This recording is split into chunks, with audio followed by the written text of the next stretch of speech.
जय हिंद दोस्तों। आज के वीडियो में हम लोग बात करने जा रहे हैं जीवन की मौलिक इकाई, इसका फोर्थ पार्ट, जिसमें हम लोग कोशिका द्रव्य और कोशिका के अंगों के बारे में जानेंगे। ठीक है, तो बिना समय गवाए शुरू करते हैं वीडियो। चलो देखते हैं क्या बात है। तो लास्ट क्लासेस के दौरान में या लास्ट के वीडियोस में मैंने आपको कोशिका से रिलेटेड प्लाज्मा झिल्ली समझा दिया था, केंद्रक समझा दिया था। आज हम लोग बात करेंगे कोशिका द्रव्य, दैट इज कॉल्ड साइटोप्लाज्म। ठीक है, होता क्या है, तो साइटोप्लाज्म की यदि आप बात करते हो तो कोशिका का वह सबसे बड़ा क्षेत्र जो झिल्ली से घिरा रहता है। किस चीज से? झिल्ली से घिरा रहता है तथा एक विशेष प्रकार के तरल पदार्थ से भरा रहता है, कोशिका द्रव्य कहलाता है। अब ये है क्या, आपको मैंने ऑलरेडी समझा के रखा हुआ है कि आप यदि एक अंडे को तोड़ते हो तो जो सबसे बाहरी लेयर है, उसका व्हाइट वाला जो छिलका है, उसके अंदर में जो लिक्विड मिलेगा, जेली जैसा पदार्थ, पानी जैसा पदार्थ, अरे वही तो है कोशिका द्रव्य। और बाकी का जो पीला वाला पट बच जाता है उसको न्यूक्लियस कहते हैं। तो हम लोगों को बेसिकली किसके ऊपर बात करना है, हम लोग बात करें वो जेली वाला पदार्थ, वो जो एक स्पेशल टाइप का जो लिक्विड है, हम लोग उसके बारे में बात करें। दैट इज कॉल्ड साइटोप्लाज्म, उसी को कहते हैं हम लोग साइटोप्लाज्म। और कोशिका के जितने भी कोशिकांग होंगे, चाहे हम लाइसोसोम की बात करें, माइटोकॉन्ड्रिया की बात करें, गोल्गी उपकरण की बात करें, किसी भी चीज के बारे में बात करें, ये सारे के सारे पार्ट, सारे के सारे सेल ऑर्गेनल्स उसी में पाए जाएंगे। तो अब बात यहां पे आती है, सर कि आखिरकार इसकी खोज किसने की होगी? तो इनको ना खोज करने वाले का नाम था जे.ई. पुरोकंज। जे.ई. पुरोकंज, जे.ई. पुरोकंज नाम के वैज्ञानिक ने इनकी खोज की थी। 1839 के टाइम में लगभग इसकी खोज की गई थी। ठीक है, अब ध्यान से देखते हैं, सॉरी 1839 में, जी हाँ 1839 में इसकी खोज की गई थी जे.ई. पुरोकंज के द्वारा। अब आगे की बात देखते हैं क्या होता है। बोले सर अब यहां पे देखो, अब जब आपने कोशिका द्रव्य को पढ़ा, कोशिका द्रव्य बेसिकली क्या है, कोशिका द्रव्य के बारे में लॉजिकली इतना ही जानकारी आपको जानना है कि प्लाज्मा झिल्ली के अंदर में जो लिक्विड वाला पार्ट है उसी को कोशिका द्रव्य बोलते हैं। जितना भी कोशिका अंगक को होना है वो उसमें मौजूद रहता है। कोशिका द्रव्य का काम क्या है कि देखो, अब कोशिका द्रव्य एक प्रकार का और काम करता है। खुद सोचो कि बहुत सारे कोशिकांग हैं कोशिका के अंदर में, यदि उसमें वैसे ही ऑलरेडी रहेगा तो सब एक दूसरे से टकराते वकराते रहेगा, थोड़ा प्रॉब्लम होगी। तो ये लिक्विड है, क्या करता है, एक ना एक मीडियम तैयार कर देता है कि सब उसमें आराम से फ्लो करने लगे। ठीक है, अच्छा वो भी लिक्विड है। याद करो मैंने आपको बताया था केंद्रक के अंदर में भी लिक्विड ही पाया जाता है। तो इसी चीज को कहा जाता है कि कोशिका द्रव्य, जिसको हम लोग कहते हैं साइटोप्लाज्म, और केंद्रक द्रव्य जिसको कहते हैं न्यूक्लियोप्लाज्म, ये दोनों मिल करके बनाता है जीव द्रव्य, इसी को कहते हैं प्रोटोप्लाज्म। ठीक है, तो what is protoplasm? It is just the combination of cytoplasm and nucleoplasm. जब कोशिका द्रव्य और केंद्रक द्रव्य को एक साथ मिला दिया जाएगा, एक साथ कर दिया जाएगा, तो उसको जीव द्रव्य बोलेंगे। अरे नॉर्मली समझो ना, आप अंडा को तोड़ोगे, पौच बनाना है, तो आपका जो साइटोप्लाज्म अलग होगा, न्यूक्लियोप्लाज्म अलग होगा। उसको ऑमलेट बनाना है, दोनों को फेंट देते हो तो क्या बन जाता है, वो मिल गया। तो एक प्रकार से उसको जीव द्रव्य अपने लोकल लैंग्वेज में कह सकते हैं हम लोग। और भी चीजों को देखो, अब बहुत सारे कोशिकांग होते हैं। अब कोशिका के अंदर विभिन्न प्रकार के कार्यों को करना पड़ता है, तो उन सारे प्रकार के कार्यों को करने के लिए अलग अलग प्रकार के कोशिकांगों की आवश्यकता होती है।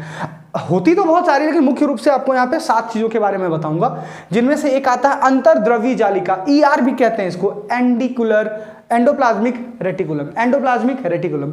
दूसरा क्या होता है, दूसरा होता है माइटोकॉन्ड्रिया। माइटोकॉन्ड्रिया को क्या बोलते हैं? इसको माइटोकॉन्ड्रिया ही बोलते हैं। गोल्गी उपकरण, गोल्गी एपरेटस इसको बोला जाता है। फिर आपका आता है लाइसोसोम, प्लास्टिड, रसधानिया जिसको वैक्यूऑल भी बोला जाता है, और एक होता है तारकाय। हालांकि तारकाय आपका इसमें बहुत ज्यादा नहीं दिया, बट फिर भी हम लोग इसको देखेंगे जरूर।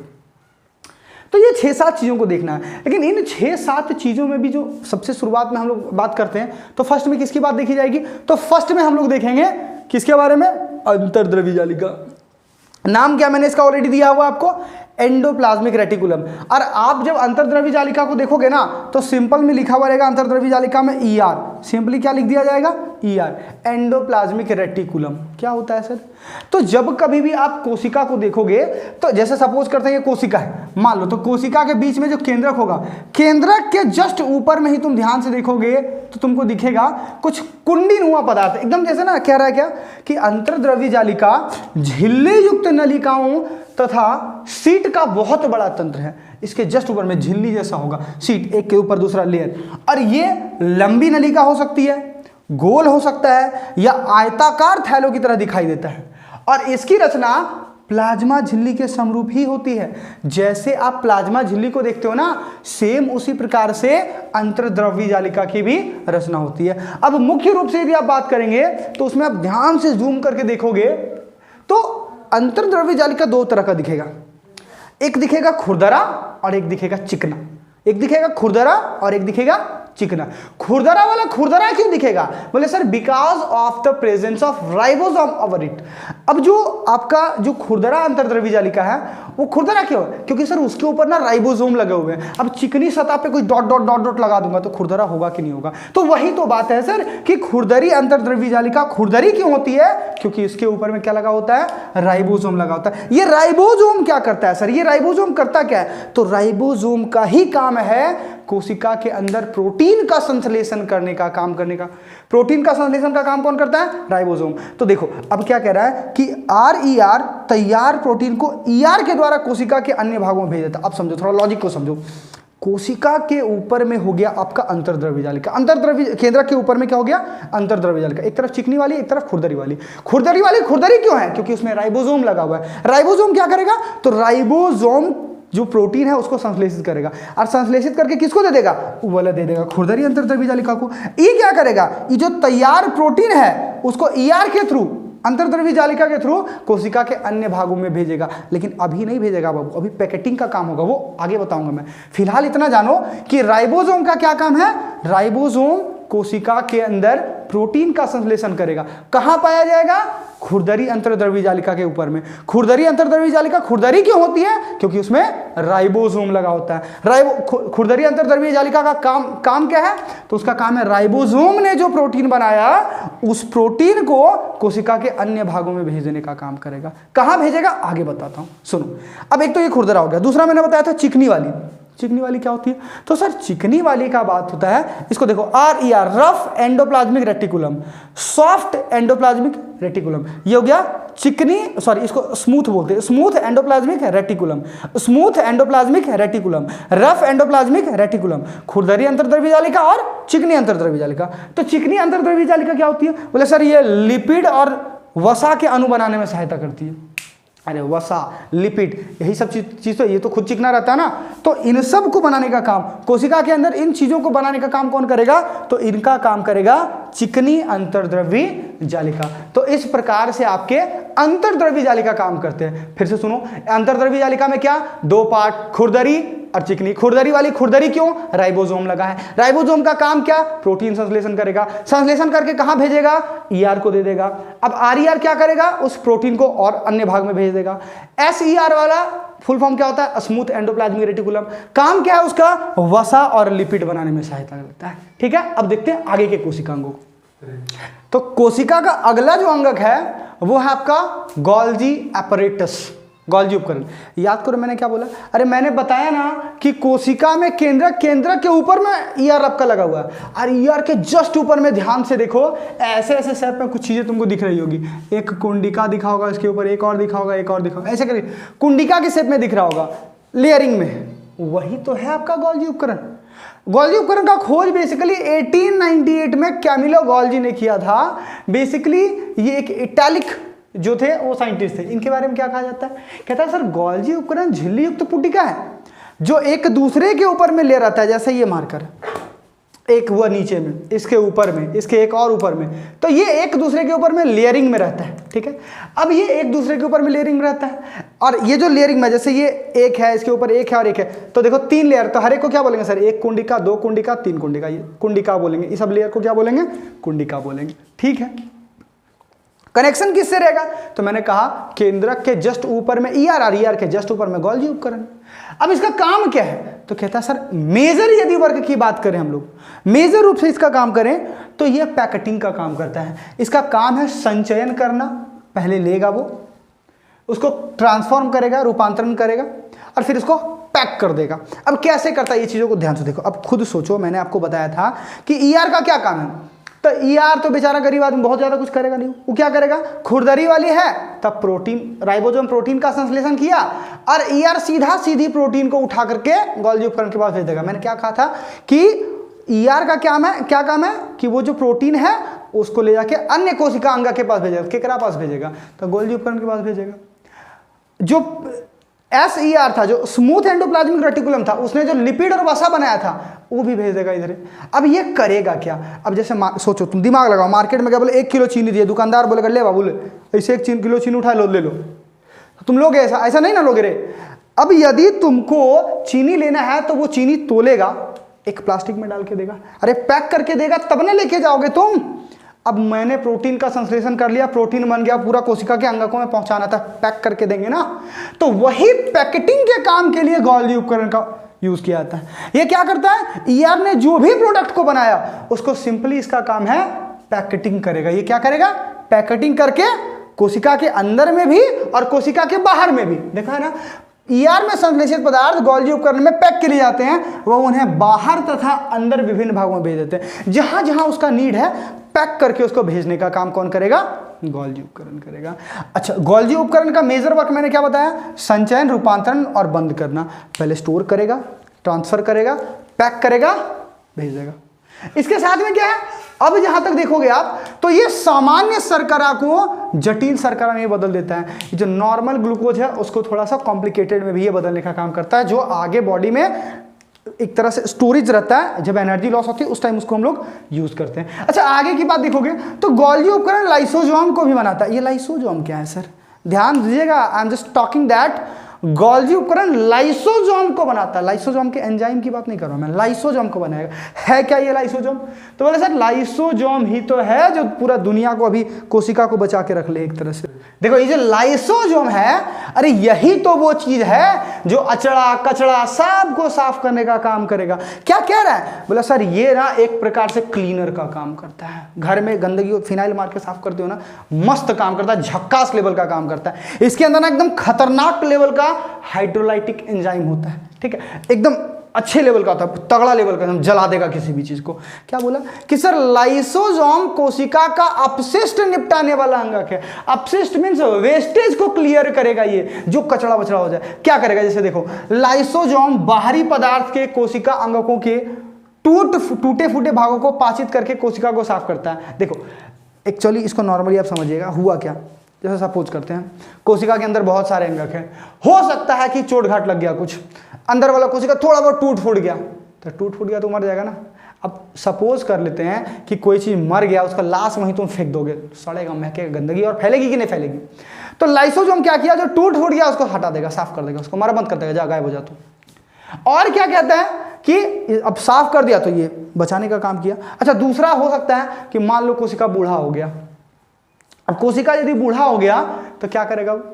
तो जब बूढ़ा हो गया, देखा अब कोई काम करने का लायक ही नहीं रह गया है वो, तो जब कोई काम करने का लायक नहीं रह गया तो क्या करेगा? इसके अंदर में ना एकदम खतरनाक हाइड्रोलाइटिक एंजाइम होता है, खतरनाक पाचनकारी शक्तिशाली एंजाइम होता है, ये अपने आप को फाड़ लेगा, ले देख सब बैठ जाएगा, जो कोशिका सब को एकदम गला देगा, सब खत्म, साफ हो गया।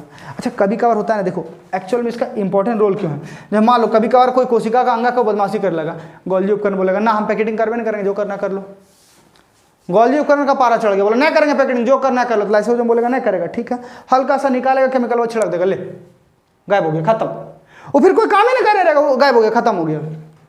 अब जैसे मान लो एक को मारते हुए देखा, सब लोग आके चढ़ जाएगा लाइसोसोम के ऊपर में, क्या बोलेगा? हम भी नहीं करेंगे, स्ट्राइक कर दिया, नहीं करेंगे कुछ, जाओ जो करना है कर लो, हमको कुछ नहीं करना है। लाइसोसोम जो बोलेगा नहीं करोगे, बोले ना, अच्छा ठीक है बताते हैं, ये खुदे को फाड़ लेगा, जाओ सब चल जाओ, सब चल जाओ, गायब हो जाओ सब, कोशिका खत्म, फिर नया कोशिका बनेगा अलग। तो लाइसोसोम बेसिकली क्या है? मृत को भी हटाने का काम करता है, और यदि टूट फूट हो जाता है उसको भी साफ करने का काम करता है, ठीक है। अच्छा, कभी कभार तुम लोग देखते होगे कि अभी लॉकडाउन में घर से बाहर निकले, आ गया पुलिस बिठा गया तुम लोग, है ना, रक्षक दल लंबा सा पाइप लेकर मारा, तड़तड़ा के एकदम इधर मारा देगा, एकदम करिया हो गया, पूरे एकदम काला हो गया एकदम। वो होता क्या है? वो जैसे मारा ना है तड़का के एकदम, तो पूरा 2-4 को कोशिका डेड कर दिया, और मारा तो बेचारा लाइसोसोम को लग गया, यही मर गया। जो बेचारा लाश वाश उठाने का काम करता वो खुदे मर गया, यहाँ तक का काला हो गया, इतना देर का लाइसोसोम मर गया। अब साफ करने वाले कोशिका वहीं पे लगा हुआ है, काला हो गया बॉडी। अब करोगे क्या? तब सुबह सुबह में मम्मी आएगी, थोड़ा सा गर्म पानी डालेगी। अब लाइसोसोम खत्म हो गया, तब तो वो फिर साफ कर नहीं पाएगा, तो क्या होगा, फिर थोड़ा सा देखना क्या क्या करते हो, एकदम गर्म पानी डालते हो, 1 सप्ताह तक में धीरे धीरे धीरे धीरे देखते हो ठीक हो जाता है। कैसे ठीक हो जाता है? अरे मर गया तो गर्म पानी डालोगे तो अगल बगल का कोशिका में भी तो लाइसोसोम होगा, तो जैसे ही आपने गर्म पानी डाला ना तो अगल बगल वाला एक्टिव हो जाता है, वो निकल के देखता है अरे ये क्या हुआ, अरे तो मारली है लग रहा है, तो गायब हो गया वो। तो आप लोग अगल बगल थोड़ा थोड़ा करके क्या करेगा, हल्का हल्का अपना अपना लाइसोसोम छिड़केगा उस पर, धीरे धीरे धीरे धीरे करके सप्ताह भर में देखोगे ठीक हो जाएगा। तो लाइसोसोम बहुत इंपॉर्टेंट है, अदरवाइज आपका जो कोशिका है वो जो मर जाएगा तो वहीं रह जाएगा और फिर सफाई नहीं हो पाएगी, बहुत बड़ा नुकसान हो सकता है इससे।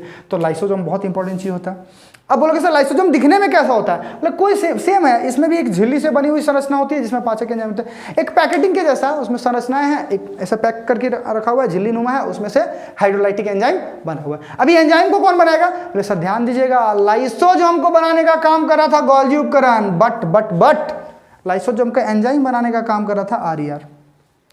वो जो रफ एंडोप्लाज्मिक रेटिकुलम था लाइसोसोम के एंजाइम को वो बनाएगा, लेकिन लाइसोसोम को कौन बनाएगा, गोल्जी उपकरण बनाएगा। अब देखते हैं हम लोग आगे के चीजों को। अगला कोशिका अंगक के बारे में यदि हम लोग बात करें तो अगला कोशिका अंगक माइटोकॉन्ड्रिया है। माइटोकॉन्ड्रिया को कोशिका का बिजली घर कहा जाता है। बिजली घर क्यों कहा जाता है, why is it called the power house of the cell.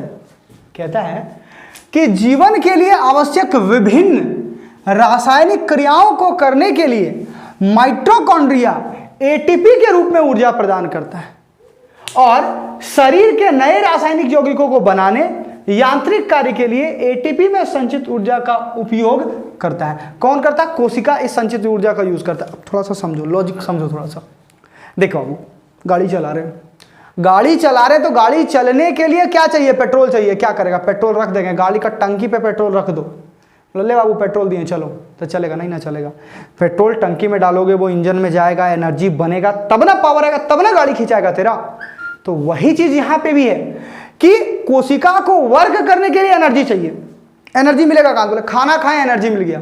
अरे खाना खाया आपने, वो बेसिकली आपने जो खाना खाया था वो खाना आपका क्या था, अब याद करो श्वसन वाले चैप्टर में आपने पढ़ा होगा कि आपने भोजन किया, भोजन से जो ग्लूकोज मिला वो C6H12O6 ग्लूकोज के रूप में है, फिर वो बदला कोशिका द्रव में जाके बदला पाइरुवेट में, C3H4O6 O3 वाला जो सिस्टम था उसमें बदलता है वो, और फिर पाइरुवेट से वो माइटोकॉन्ड्रिया में ATP में बनता है। आपको पता होगा एक पाइरुवेट बदलता है 38 ATP ऊर्जा देता है, कितना 38।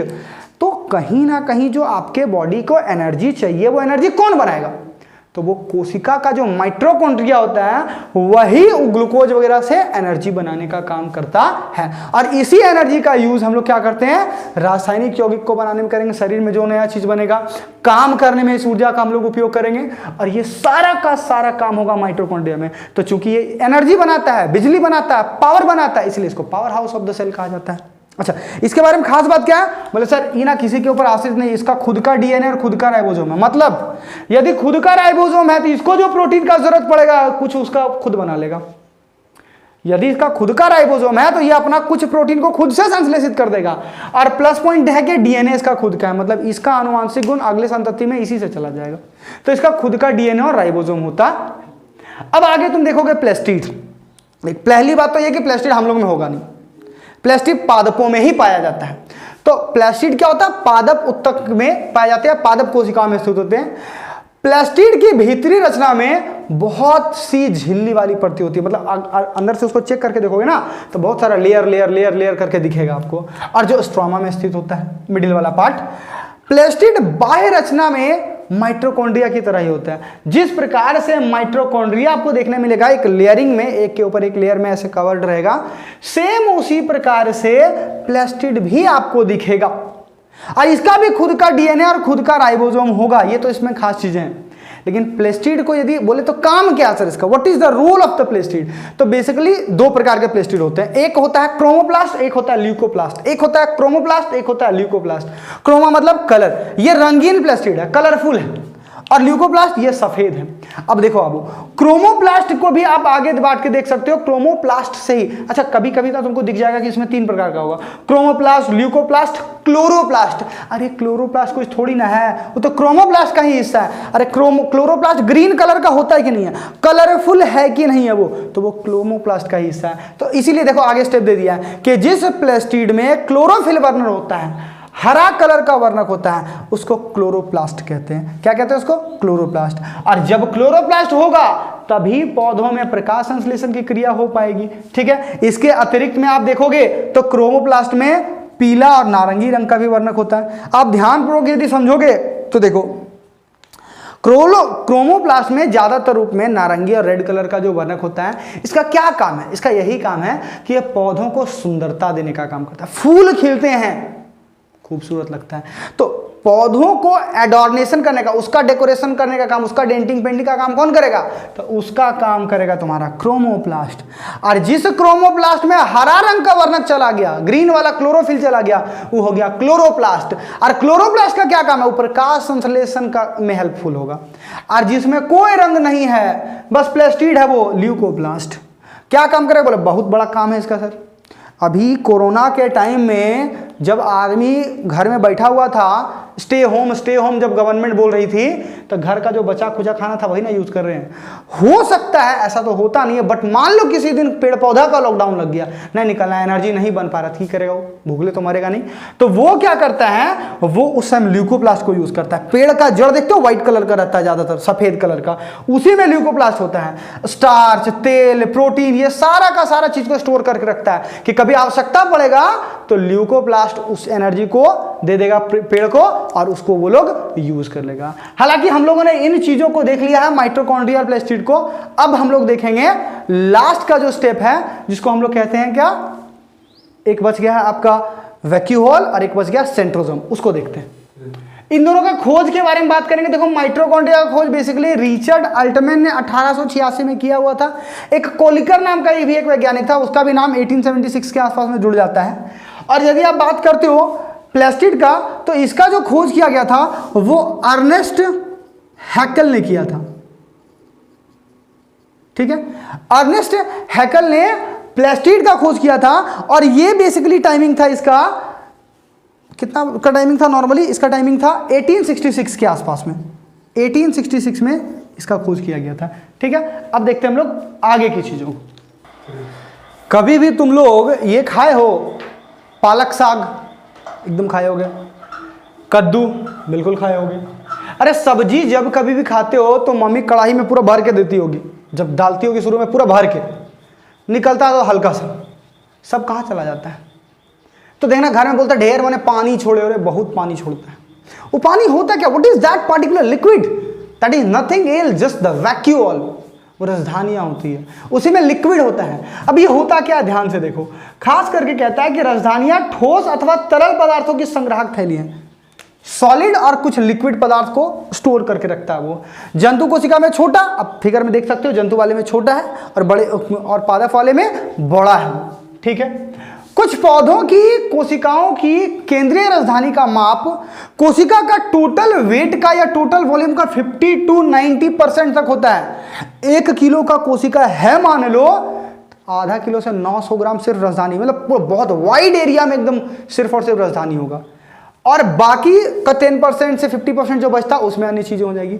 तो कहीं ना कहीं राजधानियां का बहुत बड़ा एक वेटेज होता है, एक बहुत बड़ा गैप एरिया को लेता है वो। ठीक है, इसकी खोज 1835 में फेलिक्स डिजार्डिन ने की थी। फेलिक्स डिजार्डिन ने की थी। अब काम क्या है सर इसका? बेसिकली वर्क क्या है?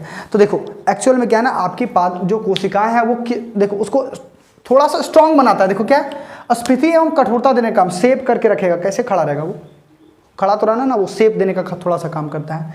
उसके साथ में क्या है, प्रोटीन, पौधों के लिए आवश्यक पदार्थ जैसे एमिनो एसिड हो गया, शर्करा हो गया, या विभिन्न कार्बनिक अम्ल हो गया, प्रोटीन हो गया, इसको स्टोर करके कहाँ रखेगा वो?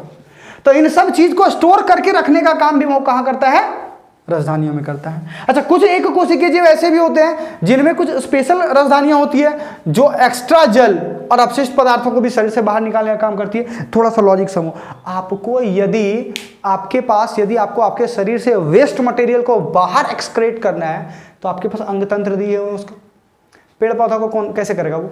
तो तुम देखना क्या होगा, पेड़ पौधा का पत्ती पहले ग्रीन होगा, निकलेगा एकदम पूरा बहुत क्यूट सा ग्रीन होगा, वो धीरे धीरे मुरझाएगा और जब बुढ़ा जाएगा वो पत्ता तो मुरझा के गिर जाएगा, वो होता क्या है, बोले सर जितना अपशिष्ट पदार्थ है सारा का सारा इसी रसधानियों में जब तक है तब तक वो स्टोर करके रखेगा, देखेगा फुल हो गया तो एब्सिसिक एसिड छोड़ेगा और बेसिकली वो टूट जाएगा, उसका नीचे गिर जाएगा। तो कहीं ना कहीं अपशिष्ट पदार्थों को निकालने में भी रसधानी का बहुत बड़ा रोल होता है। और मोस्ट इंपॉर्टेंट 50 to 90% तक पूरा का पूरा वॉल्यूम को एब्जॉर्ब करके रखता है रसधानियां, वैक्यूल। और लास्ट एक चीज बचा हुआ सेंट्रोजोम।